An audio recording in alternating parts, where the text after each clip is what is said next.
Christine Robinson found us at community psychology at the Chicago Biennial, and she's had a long history, which she'll talk a little bit about, in terms of working in communities, working in foundations, working in government, with often a focus on men of color and populations of color. And I'm thrilled that she's going to talk with us about her work, and then have a lot of time for us to discuss with her questions that come up.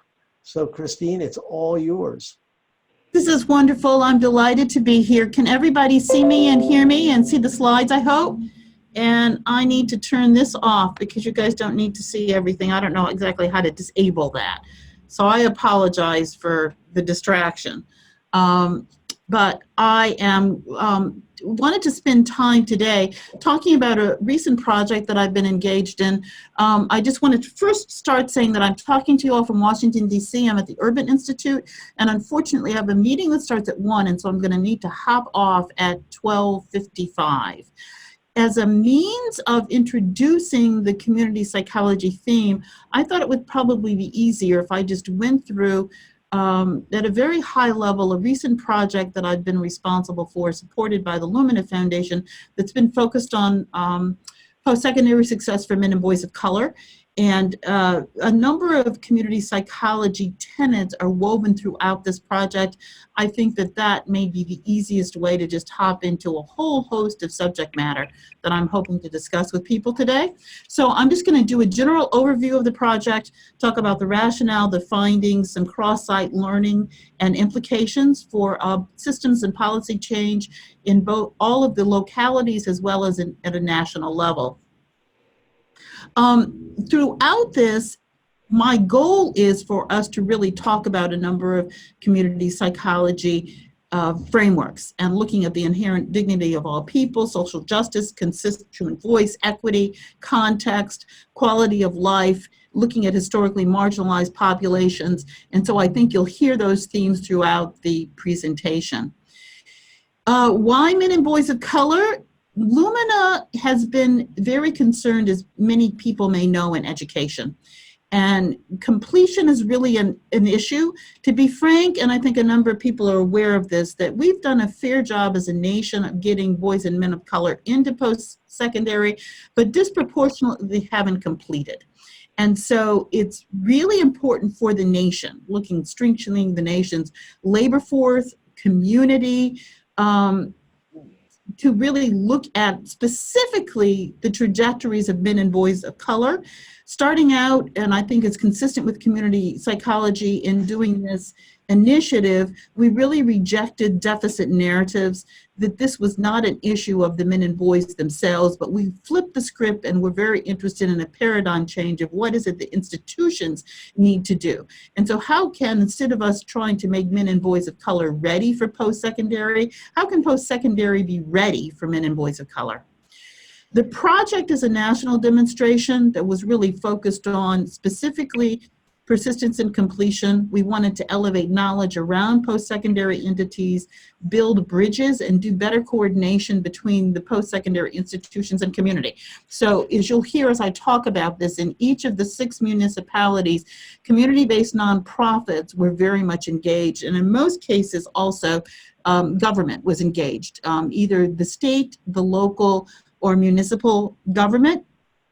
We wanted to get community, really get buy-in from all areas of post-secondary institutions and build organizational capacity.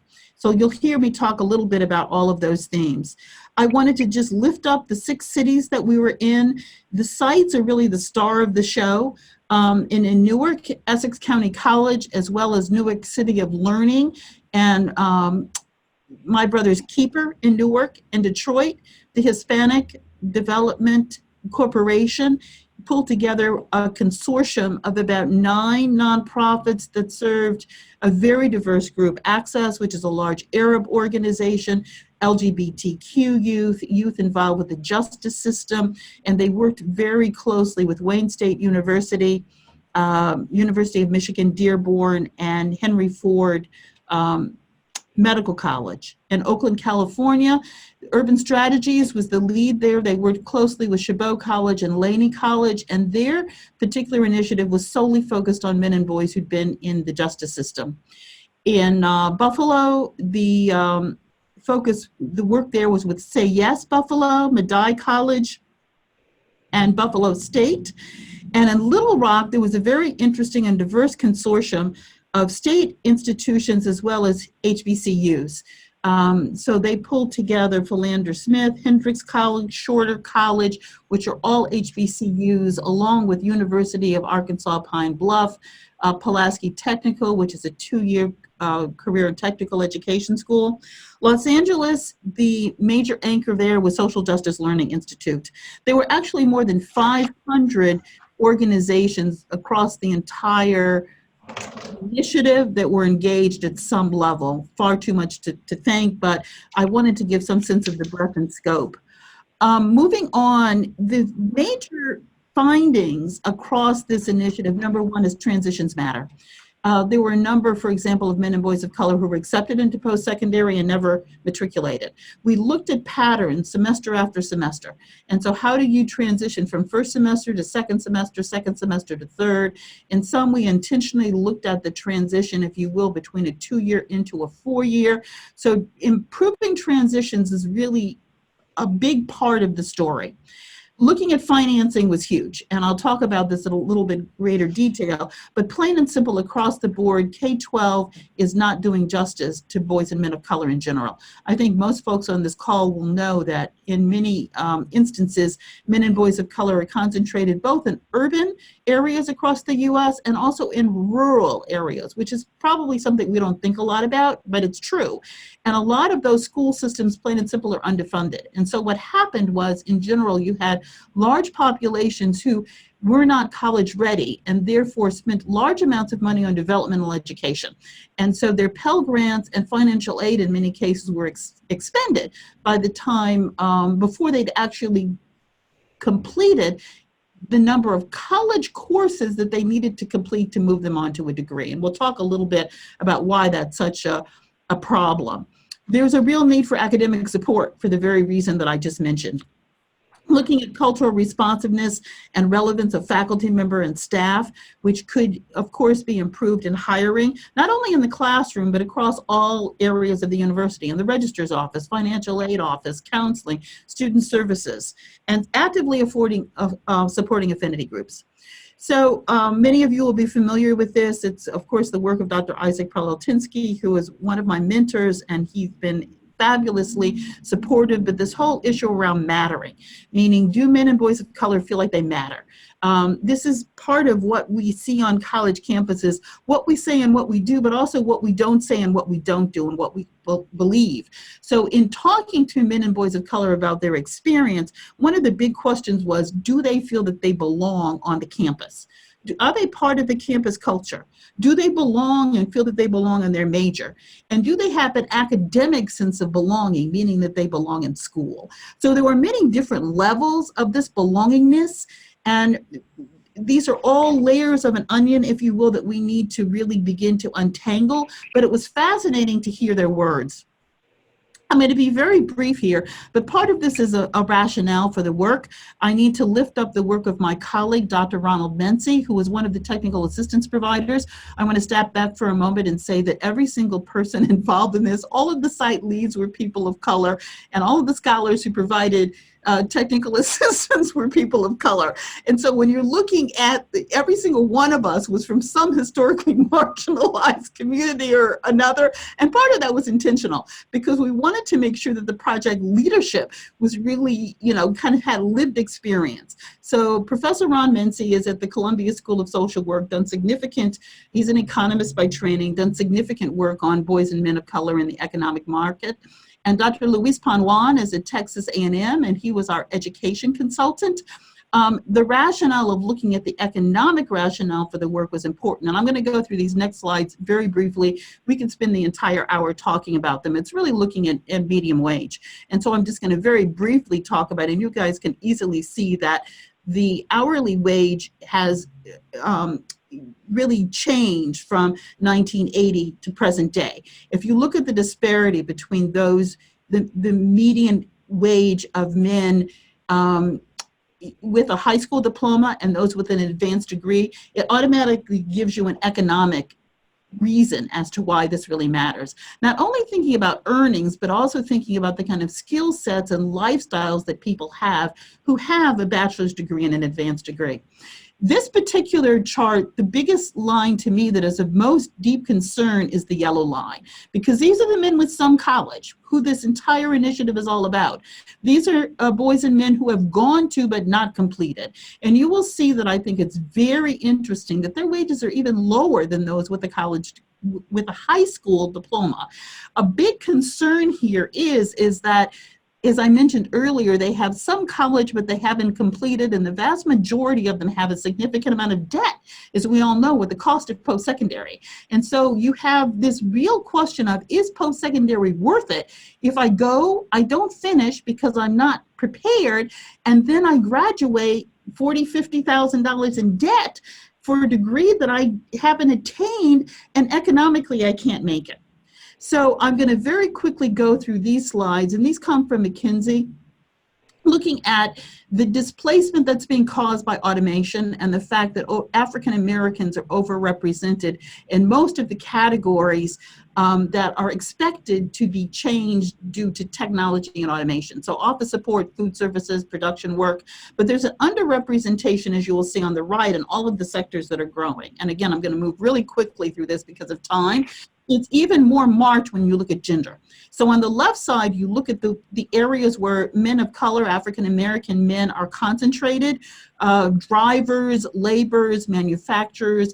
Christine, can I interrupt for 1 second? Yeah. It's very hard to follow this at the speed you're going. Since there's so few of us on the call, I'm just going to say, go a little slower. It's okay. Go slower? That's fine. Is that okay with everybody? That's fine. Yeah. If you look here, you will see that the large number of men, African American men, and the jobs that they're in are in areas that are predicted to be taken over by automation. Drivers, labor, freight, stock, material movers. The gray areas at the bottom are the areas where economists are telling us the jobs are moving. And I think we all know that: software developers, system software. But these are areas clearly where you need an advanced degree and some education, huge underrepresentation. This is stark because on this right side, you see women. And you see that women are in jobs that are not likely to be taken over by automation. Home health care aides, practical nurses, these are jobs, correction officers. Not necessarily that they are the most glamorous or well paid, but what you're seeing is a gender split, where in the future you see a prediction that women will more likely to be main employed in jobs that will not be automated, but men are losing out at this particular point in time in looking at how the labor force is being configured. Are you with me? Yep. Yes. And then I'm going to move on to the next slide, because this slide just basically is talking about the concentration of African Americans in lower skilled jobs. Cashiers, for example, and we all know when we go to the grocery store or the Walmart or wherever, that's a job that's being taken over by automation as we speak. And so food preparation, retail. So a lot of these professions, when you start looking at from an equity frame, and so it's clearly a reason why men and boys of color will need some type of post-secondary education to remain viable within the labor force. Is it okay if I move to the next slide? Yeah. Yes. And so increasing the education attainment will reduce displacement. And that's basically what this slide shows us.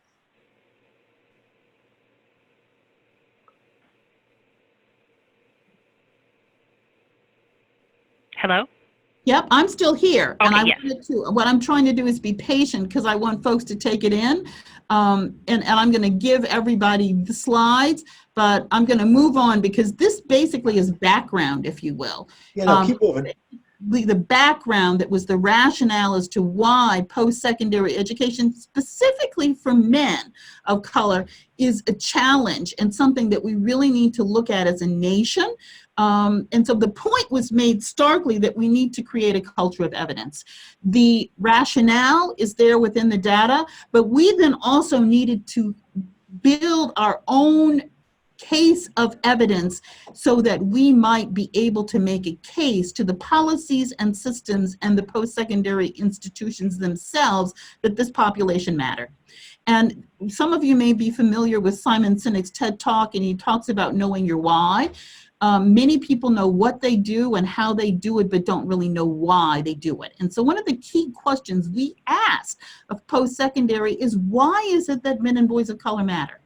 And so when we started to think about this at a deep level, and I hope that folks on this call are with me, everything, not only your employment and workforce matters, but civic leaders, engagement in your faith community, in your school community, in the life of your family. I mean, there's so many reasons that a post-secondary education, if I'm going to try to help my family with their finances, I have an elder relative who needs my support. I'm a parent and I'm helping my children with school. There are innumerable reasons why that education matters and improves our quality of life and well-being, if you will. And so it's not just the economic argument, which I tried to go into some depth, but there are a lot of other rationales for that. And knowing why begin to paint a much more compelling picture for post-secondary and community of why they should care to begin with. So this really enabled the sites to move inexorably beyond just the what. So we really wanted to disaggregate data, and this became, quite frankly, something we've not finished, but we've started. So many schools, I think you all will know, have data by race and ethnic, but they don't divide it. And I think everyone in this call would agree that a student of color who's an English language learner, or who is an immigrant, a refugee, LGBTQ, struggles with a disability, their trajectory through post-secondary is going to be markedly different. So that data that tells us how the students of African ancestry or Latino ancestry or Asian American or Native doesn't really help us understand a lot of contextual factors. And so a big question was, who are your students? And one of the major recommendations that came out of this was the way that data is collected in post-secondary and really paying attention to various identities and what the course is. And we call this a migration analysis because it was really the pattern of migration of how students moved from entry into post-secondary throughout. We needed both qualitative and quantitative. Sure, we can look at your GPA, and we can look at who graduated and who dropped out, but the qualitative measures were really important in understanding why. We found a number of students, and the language we used instead of dropout was paused, because a lot of them would say, I had a child, my parent was ill, I ran out of money. And so I needed to stop. I'm not leaving forever. And what was fascinating in this was the number of men of color who took 15, 20 years to finish a degree. I'm working full time and I'm going to school. And so I am going to finish, but perhaps not at the same pace. So it's important to really look at who men of color are and how they attend post-secondary and how long it takes them to complete and what their intention is to complete. The data across majors, and this was fascinating. You guys may laugh when I say this, but I'll use an example in our New Jersey site. We found that the accountant department was graduating huge numbers of men of color. And we all laughed and thought, well, is it because you put $1 inside in front of the numbers? I can do the math, but over here in physics, I've got the same math, but it's not $1 side, and so it's more challenging for me. And that was one of the things that we're still encouraging the sites to look at, is how it's taught. Is it the subject matter? Is it the faculty member? Is it the way the information is presented? Because we looked at some majors disproportionately were far more successful in having students who completed than others. But this in and of itself was useful for the colleges and universities to look at. I mentioned transitions earlier and how people transition across their college career and what their progression was, because another one of the questions we asked was, what made you persist? What supported you in that progression? And how did that make a difference? I don't think for this group we need to spend a lot of time on intersectionality, but this is something that was kind of square on our minds, because we wanted to make certain that this was something that we really captured the diversity of student populations.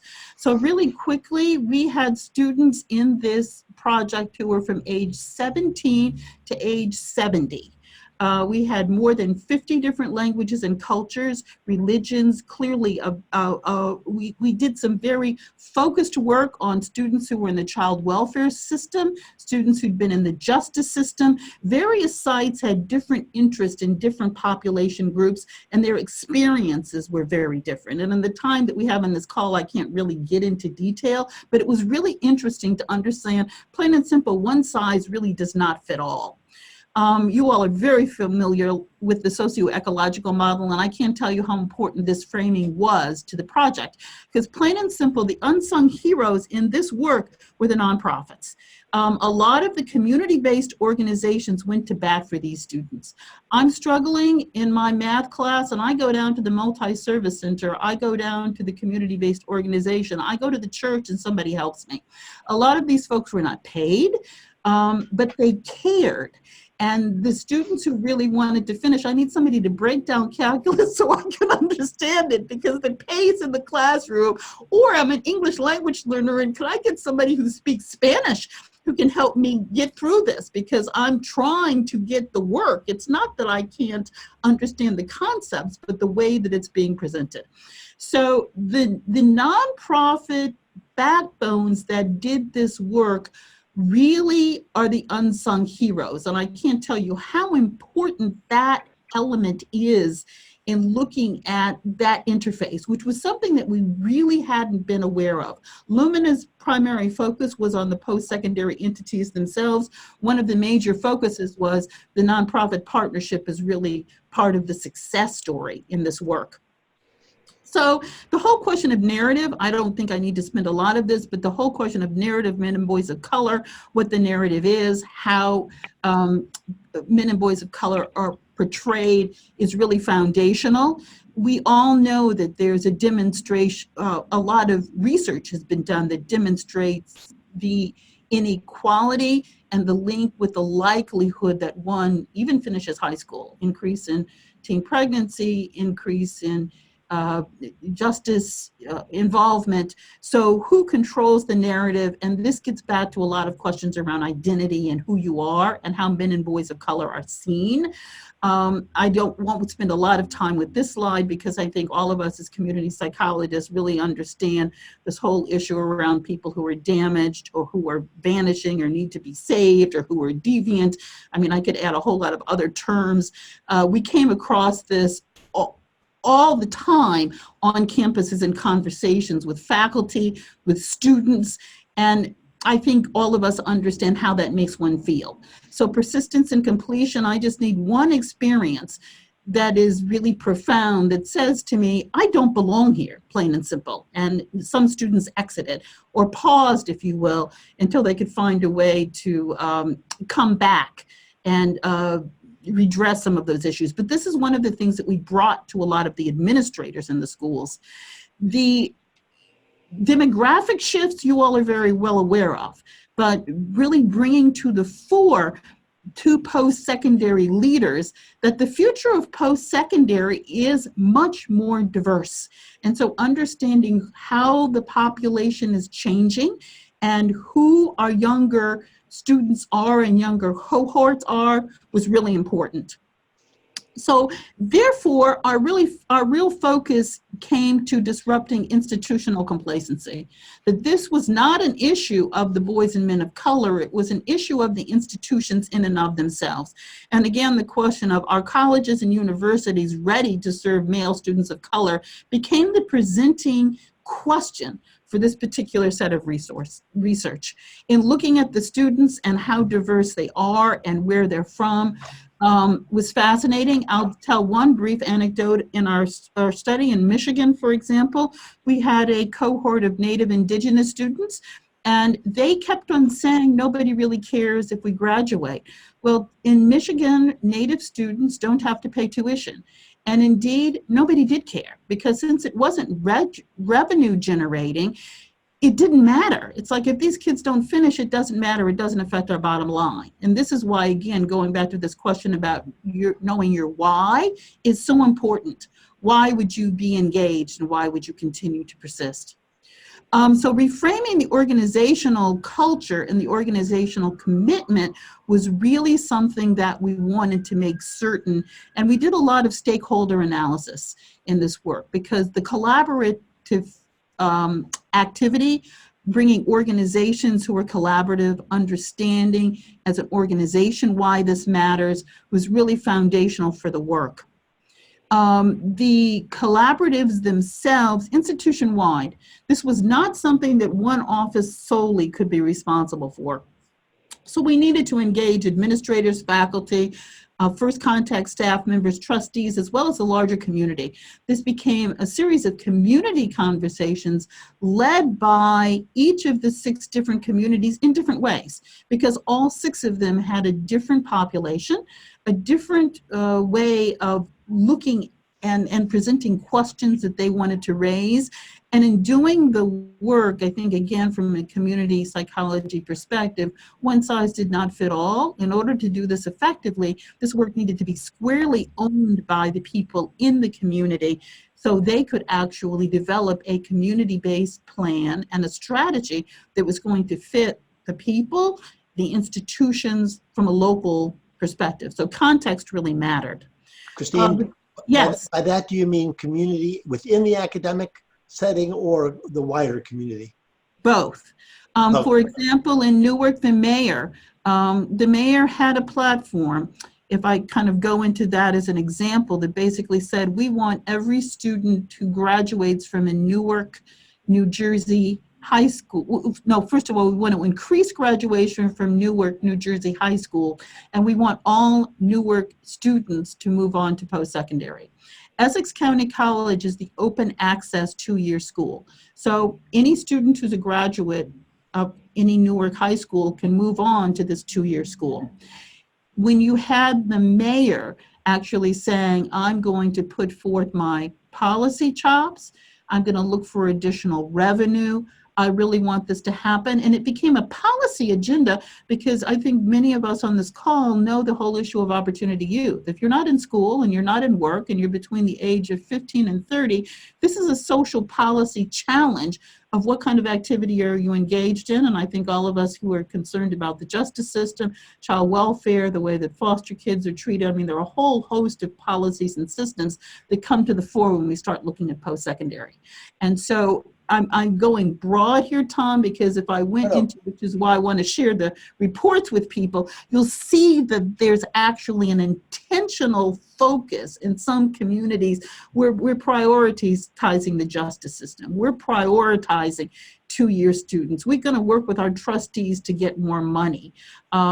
And so each community decided, the nonprofits that I mentioned, for example, we want to have deeper ties with our nonprofit partners. Thank you.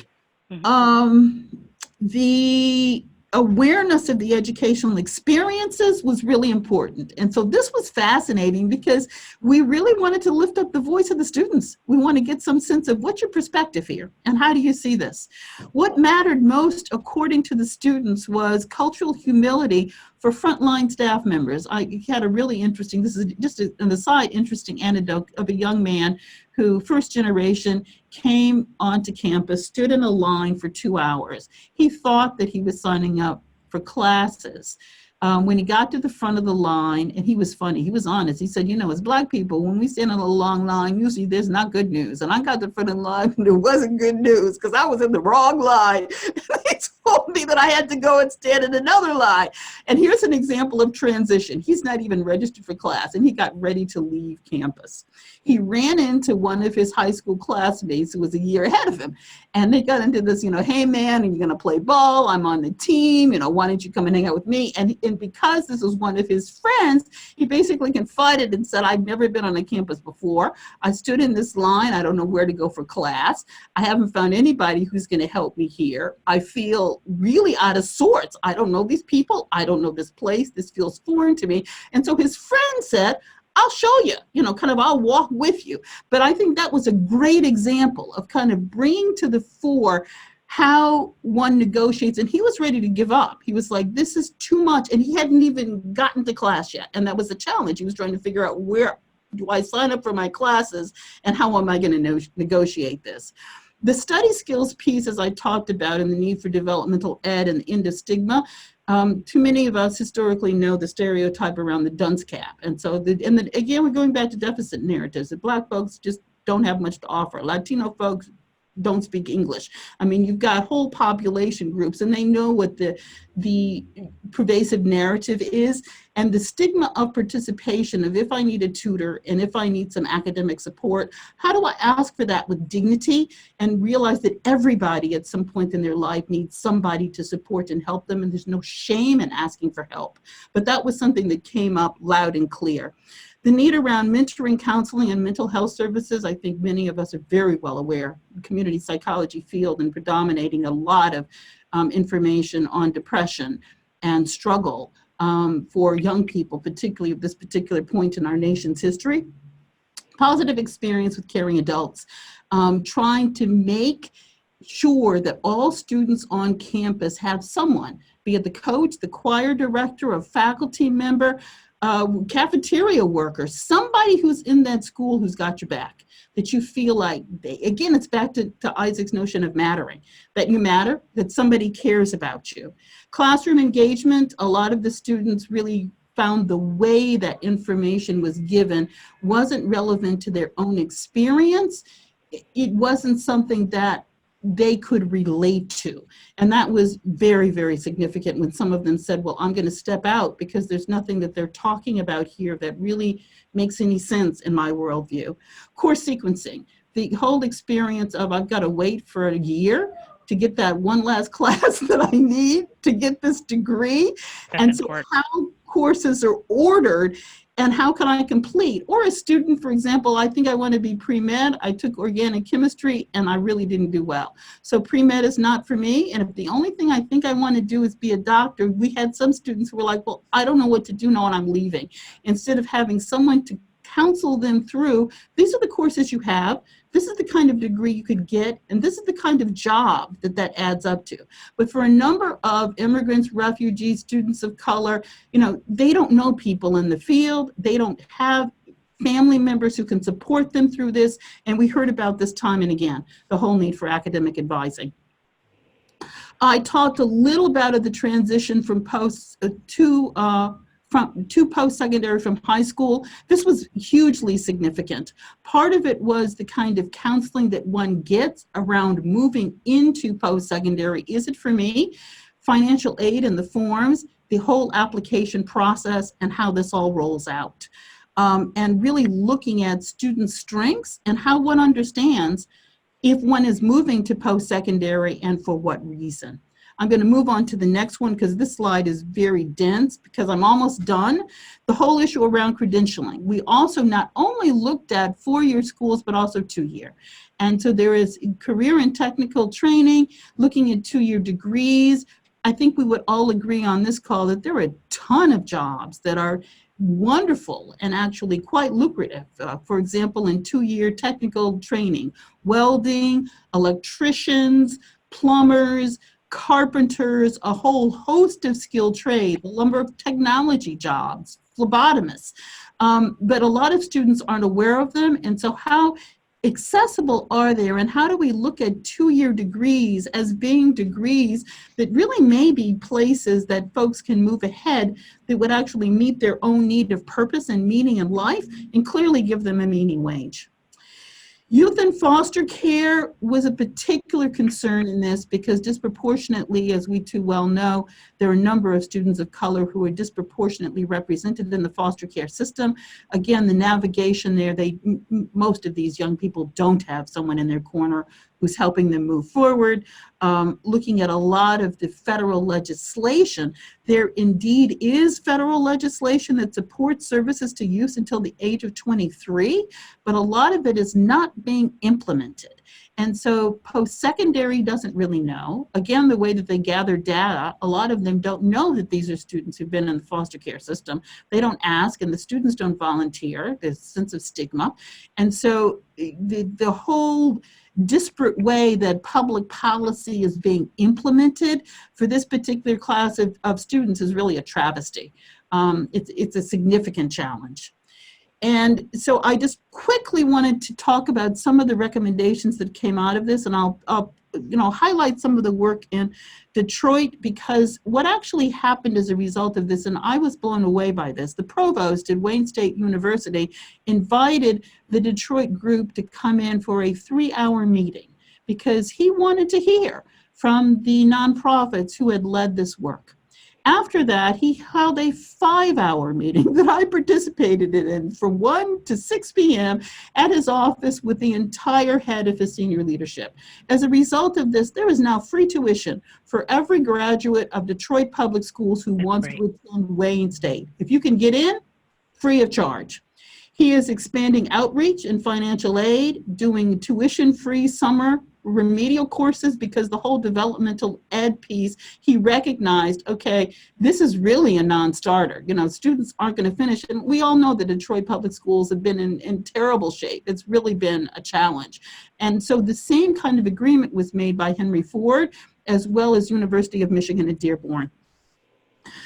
Special considerations for working students. How are we going to help you make enough money to support your family, have a place to live, and try to help you move through school? So part of this is a scheduling and a counseling issue. If you're working and you have a class that meets Monday, Wednesday, and Friday from 11 a.m. until 1 p.m., how in the world are you going to make this work? And looking at tutoring and mentoring, as well as cultural relevance training across faculty and staff. So the commitments to hire more diverse faculty, really beginning to work more hand in glove with community-based nonprofits, and the school themselves looking at legal assistance nowadays. And this came to the fore again in Michigan, that has a very large immigrant and refugee population, students who are worried about documentation, worried about deportation, worry about families being torn apart, was another reason for me to disenroll, meaning, if I have to give you my documentation status and I'm worried that this is going to go into some long-term record whereby I put my family at jeopardy, then I'm just going to step away. I'm just not going to complete. I could get into a whole long list of recommendations. Oakland was the site that was solely for men and boys of color who've been involved in the justice system. And this was fascinating. I think one of the most profound experiences I had was standing in a courtyard of University of California at Berkeley with more than 250 men and boys of color who were working on bachelor's degrees, master's degrees, and doctorates, some who'd been incarcerated for more than 30 years. And it was really a profound experience. A lot of them, for example, would tell people in the justice system, don't release me. I'm not finished with my coursework. I want to stay until I finish my degree. I'm supposed to get out in November. Let me stay until May. So at least I can finish this set of classes, and at least I can go into the community with credentials. California, from a state policy perspective, is in the process of decarceration, where they're trying to move folks along and through the justice system. And because of that, a $2 million levy came out from Alameda County, which is in the Bay Area where we were, that was really focused on providing a whole host of requisite supports. So I'm happy to share the Oakland report for folks who may be interested. And that's already a ton of information. So that's it. Very good. Very informative. Who would like to leap in with questions or comments? Tanya, do you have anything? Well, I was just interested in your last statement regarding the provost really making that difference in higher administration taking a role in this issue. I just wanted to make a comment that is, I think, essential to this work. We were thankful. You know, in Massachusetts, they hired as the chancellor of the whole, or the president of the whole higher education system, a guy from Towson State. And the reason they hired him was because he had one of the best records in the country for getting students of color to graduate. And I Tom, thought, what well, school is that? What's the name of the school? It was Towson State.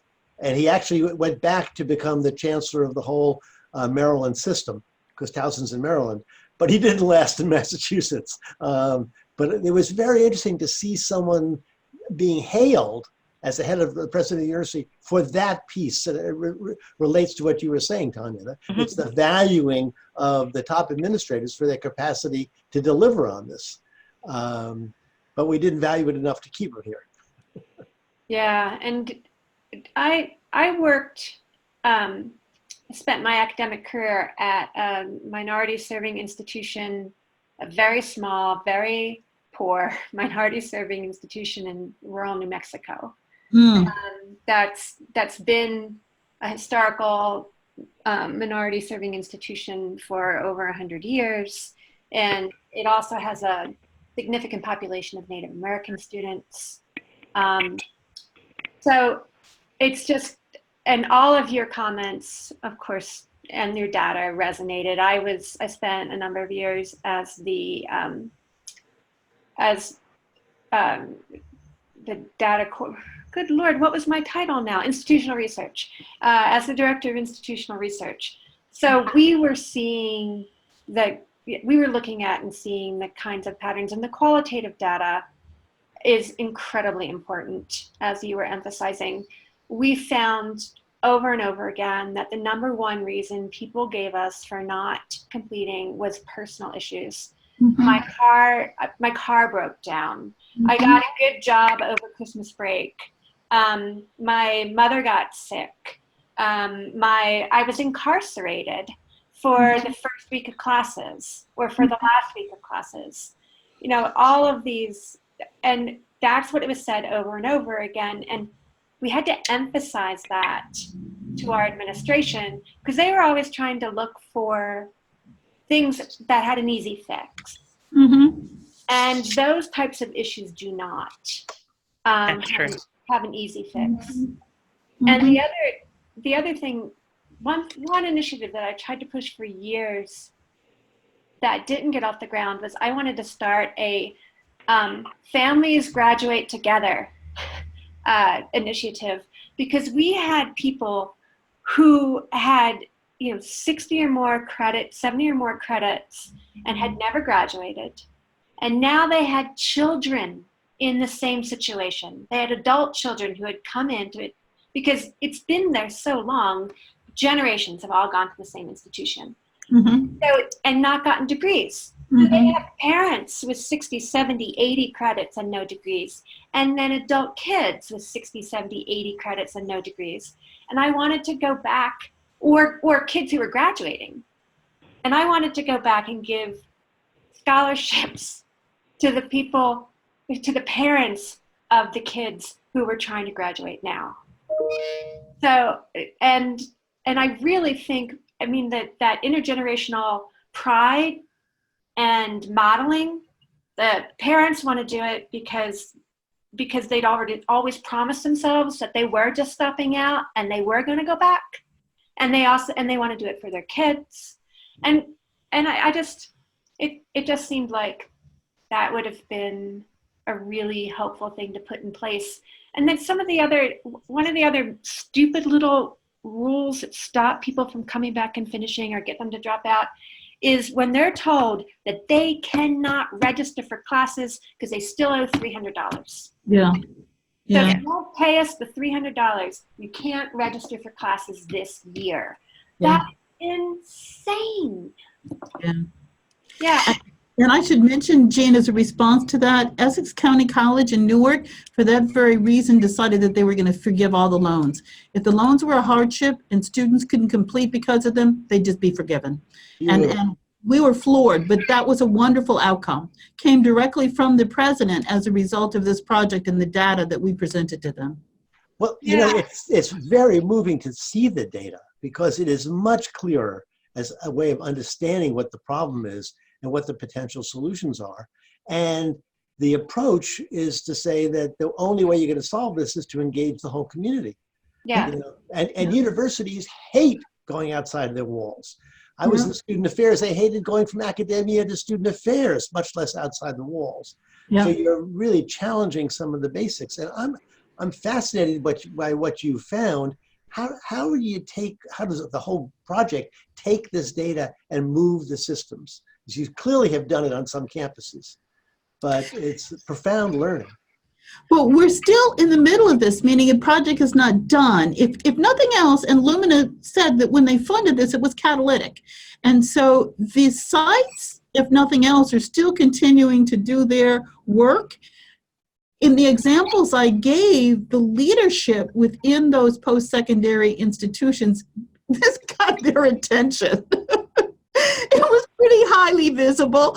You've got their top leadership coming to the table, and you have these stalwart advocates who are coming to the president, and to Tanya's point, the provost's door, who are basically saying, we really need to do something.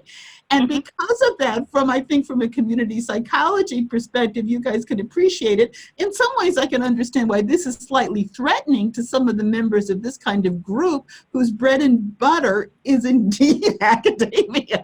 Because what we're trying to do is to make the institutions themselves to be more accountable and more equitable and, you know, really based more on, if you will, community psychology principles.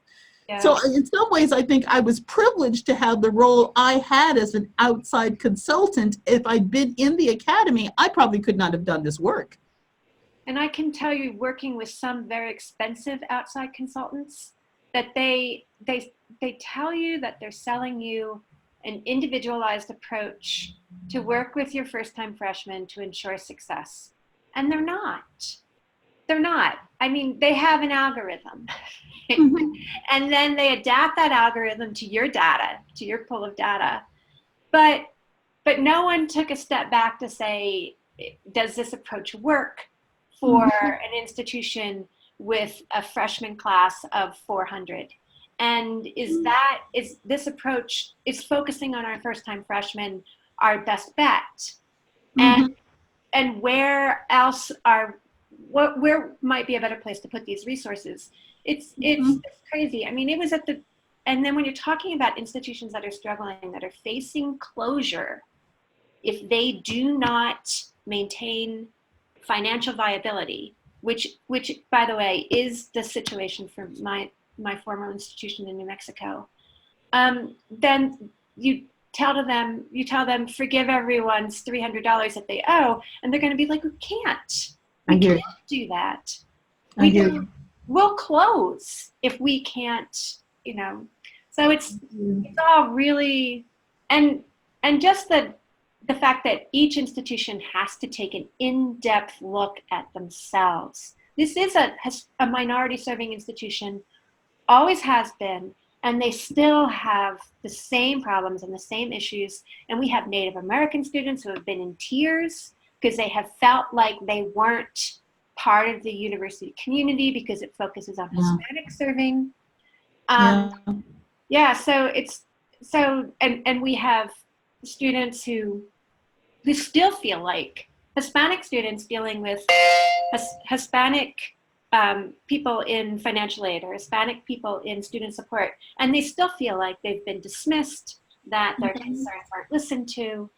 So it's just, it really does take community psychology, because it really takes people understanding the broad picture of the data that you presented and the data from their own institution, and looking at how can we better understand our institution and the barriers that we are putting in place for students, or more importantly, to get to your other point, the barriers that we're putting in place for students who would like to come back and finish. And part of this, as you speak, Jean, I think was so interesting from a public sector perspective is the public sector leaders who were very aware understand that this matters for my municipality.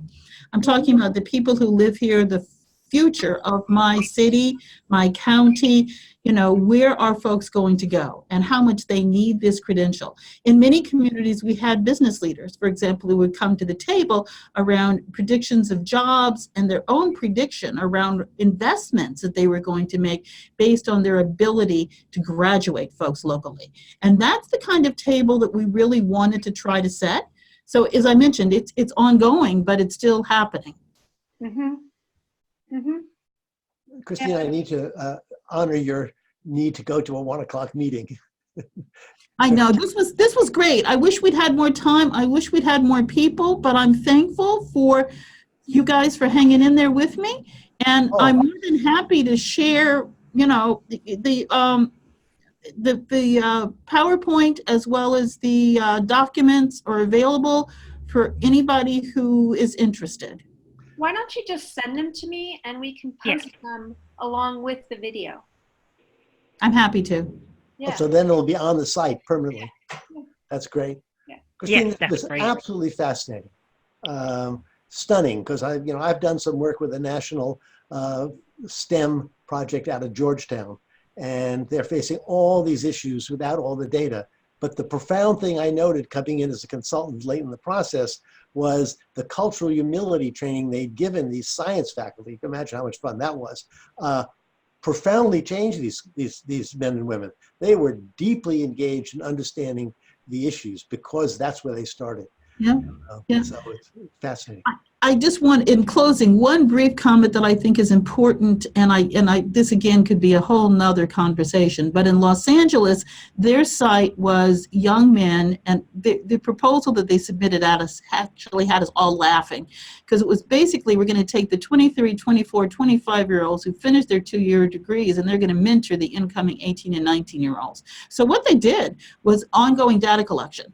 They fashioned the surveys. They went out and worked with the students to figure out what's working and what's not working. They collected the information and they took it to the county commissioner and also to the state, because Dr. D'Artagnan Scorza, who heads up the Social Justice Learning Institute, is fortunate to be on the Board of Regents for the state of California. So they had a state policy platform. So I think you asked earlier, Tom, around that kind of community. In their case, it was actually informing the way that the state of California thinks about 2-year institutions. As we all know, having a very large and diverse statewide population, because they need to care, meaning if the state's going to be viable, we've got to figure out some way for more men and boys of color to attain those degrees. And talking about diverse in different countries and cultures and Pacific Islander populations that are underrepresented and marginalized, and that was really fascinating. Well, you managed to, in each of the examples, to